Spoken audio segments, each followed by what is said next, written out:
গোল যেটা বাতিল, যদি গোল বাতিল হওয়াটা ওই মিশরের যে গোলটা সেকেন্ড গোলটা বাতিল হয়েছে সেটা গোল বাতিল হওয়ার কথা। কারণ আমরা দেখছি যে একদিকে এটা ফিফা ফেয়ার, কোনো একদিকে ফেয়ার করছে বা কোনো দিকে ফেয়ার করে না। থার্ড ম্যাচে কন্ট্রোভার্সি সেটা ফিফা 50-50 ধরতে পারি।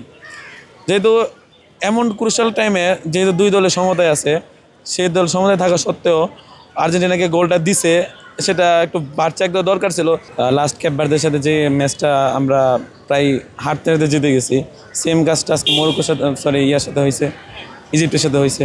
তো নেক্সটে যদি মরক্কোর সাথে যদি ম্যাচ পড়ে তাহলে আর্জেন্টিনার জন্য খুবই টাফ হয়ে যাবে। কারণ আফ্রিকান টিমগুলো যেভাবে ভোগাচ্ছে প্রত্যেকটা দলের, এবং প্রত্যেকটা দলের গোলকিপারগুলো না মানে খুবই বেশি, মানে অনেক বেশি ভালো করতেছে প্রত্যেকটা দল গোলকিপার, বিশেষ করে ছোটো দলের গোলকিপারগুলো।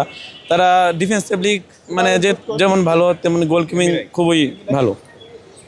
এবং নেক্সট ম্যাচগুলোতে মনে করি আর্জেন্টিনা অনেক অ্যাটাক করবে, কিন্তু যদি কোনো সময় এমন ম্যাচ হয়ে যায় 6-7 ম্যাচ হইলেও গোলকিপারের জন্য হবে।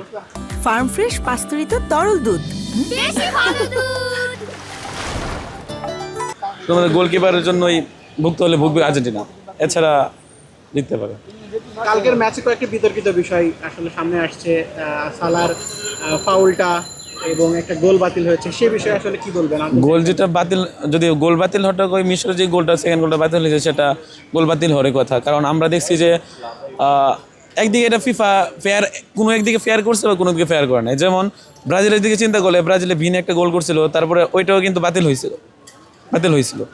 সো আবার একটা দেখি যে এই উজবেকিস্তানের সাথে পর্তুগালের একটা ম্যাচ হয়েছিল, উজবেকিস্তানের সেকেন্ড টাইম একটা গোল দিছিল, সেকেন্ড গোল, ফার্স্ট গোলটা উজবেকিস্তানের, ওই গোলটা উজবেকিস্তান শর্ট করে তখন ফাউল প্লে ছিল, তখন ওইটা গোল দেয় নাই। তো সেমটাও আর্জেন্টিনার ক্ষেত্রে তাও হয়েছে, গোল দেয় নাই।